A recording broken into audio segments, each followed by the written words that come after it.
everyone, welcome to my channel. My name is Jackie. Today I'm going to be reviewing The Guardian by Emmy Chandler.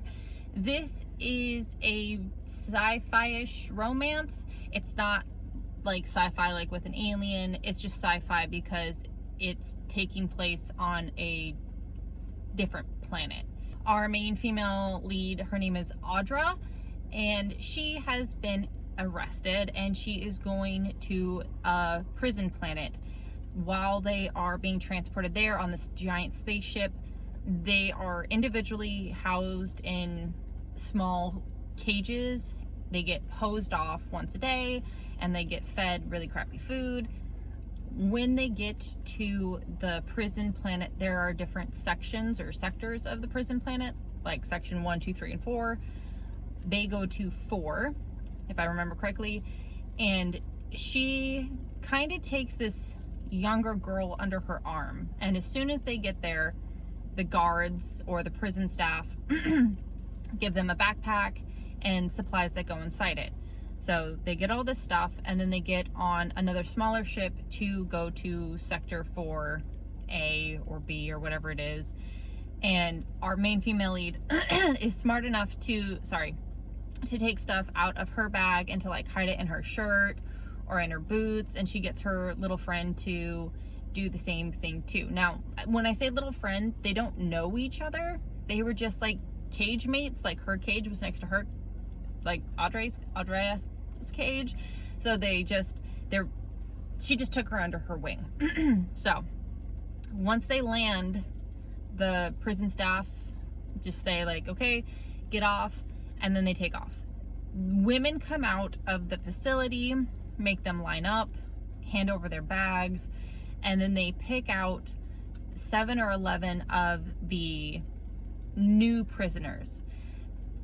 Now in section 4, they have, like, the women have a treaty going with the men of section 4 because it's, I almost said unisex, but it's like a cohabitation. So men and women live in the same sector, but the women live in one spot and then the men live in another spot, and the women give tribute every time there's new prisoners come in. They take another batch of new prisoners in to the men's section, and then they get the old prisoners back. Now, Audra doesn't know this going in, so when she's selected but her cage mate isn't selected, she has them pick her too, not knowing what is about to happen. So like her and her cage mate go to the guys section, and when they're there, that's when they discover that they have to pick a man to feed them, clothe them, and protect them until the next batch of women come through, which could be anywhere from 5 weeks to 3 months from now. Audra, as she's standing there looking at everybody, you can tell right away like the guy in charge is a POS, and although he's like, you can pick me, like I'll take real good care of you, she's like, no. And she doesn't like anyone who stepped forward to get selected, because the females get to select who they get to be with. She sees some guy off in the distance who looks fairly clean, who's really big and tall, and he has a dead rabbit in his hand. So she's like, I want that guy to be my guardian. But it's a package deal. Like, if you take me, you have to take my friend too. Which all the other men there are really upset, because it's not often that they get new females. So for like one person to have like 2 females is kind of unheard of. Like, it hasn't happened before, but it ends up happening. Now, the payment she has to make for Tyson, who is the guy, to take care of her and her friend, is sexual favors. So basically, she gets food, protection, and clothing from him, and shelter.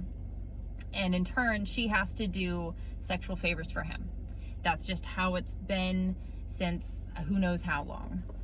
Which she's not a virgin, but it's still degrading and it's not really cool. Tyson is a good guy at least, so he's not like a complete dick, but there's some miscommunication, misunderstanding that happens. And slowly over time, they get better at communicating. He teaches her how to hunt and trap, and their little group of 3 get along.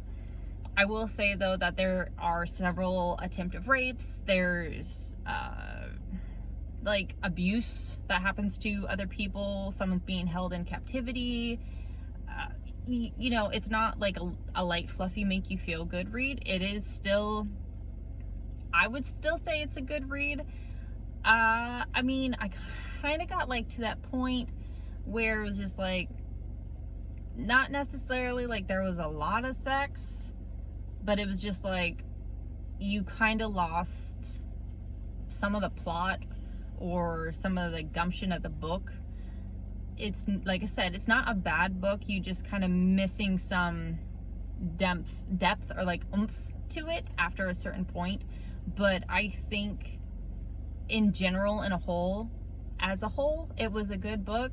And how there are little, I don't know if I want to say like plot twist or stuff that happens, like the highs and lows do flow really well. I do think it was written pretty well. I listened it to on Audible because it was for free. So if you have a chance and you're into more of the erotic sci-fi with no aliens, this would probably be like a really good book for you. I hope you guys have a wonderful day, and I'll see you later. Bye everyone.